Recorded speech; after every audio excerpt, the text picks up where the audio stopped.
Nouvelle halle, nouvelle place, visite d'inauguration ce vendredi à Mirecourt dont le centre a quelque peu changé ces dernières années.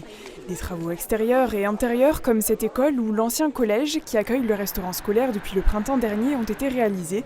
Le budget avoisine les 9 millions d'euros soutenu par l'État, la région, le département et les collectivités locales. C'est l'attractivité de la ville qui est en jeu. Mirecourt a eu 8000 habitants, aujourd'hui on a 5000, donc on a perdu 3000 habitants en 25-30 ans. Voilà. Donc il est important qu'on stabilise la perte de population.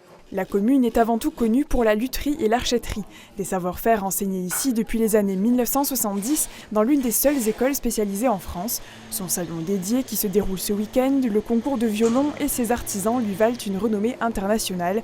Et pourquoi pas une inscription au patrimoine mondial de l'UNESCO à l'image de la ville de Crémone en Italie. L'archetterie, c'est une spécificité sur Mirecourt, que n'ont pas les autres villes. Donc Crémone est déjà elle identifiée et donc inscrite. Et nous, on souhaiterait mener une démarche pour être inscrit immatériellement donc au patrimoine mondial de l'UNESCO. Et c'est pour valider notamment toute l'histoire de Mirecourt depuis le XVIIe siècle. J'ai rencontré déjà quelques interlocuteurs au Sénat lors d'une audition il y a quelques semaines pour déjà les interpeller l'UNESCO sur ce dossier, faire la promotion de la lutherie de Mirecourt. Donc on espère avoir gain de cause pour que ça soit une reconnaissance de ce joyau qu'est la lutherie de Mirecourt et aussi qu'on puisse porter des projets enthousiasmants pour le territoire avec des acteurs de territoire que sont les associations, les luthiers naturellement en premier et puis toutes les associations qui voudront bien contribuer à la réussite de ce projet. D'autres chantiers animent la commune au niveau régional.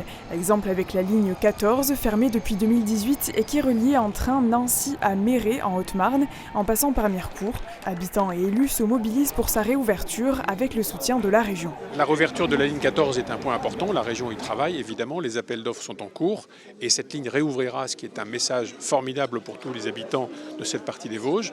Il y a aussi le chantier du théâtre, qui est colossal ce chantier. Donc notre boulot, c'est d'être nous à côté de la mairie, avec la DRAC, avec l'État, et de faire en sorte qu'on arrive à créer ce partenariat financier qui permettra à ce théâtre de renaître sur la place du Général de Gaulle, en plein centre de Mirecourt. C'est un beau symbole, je trouve, de la renaissance d'une petite ville. Ce théâtre du 19e siècle, classé monument historique, est aujourd'hui en ruine malgré une première phase de restauration en 2018. L'équipe municipale travaille avec la DRAC sur ce dossier complexe qu'elle remettra aux mains de ses successeurs.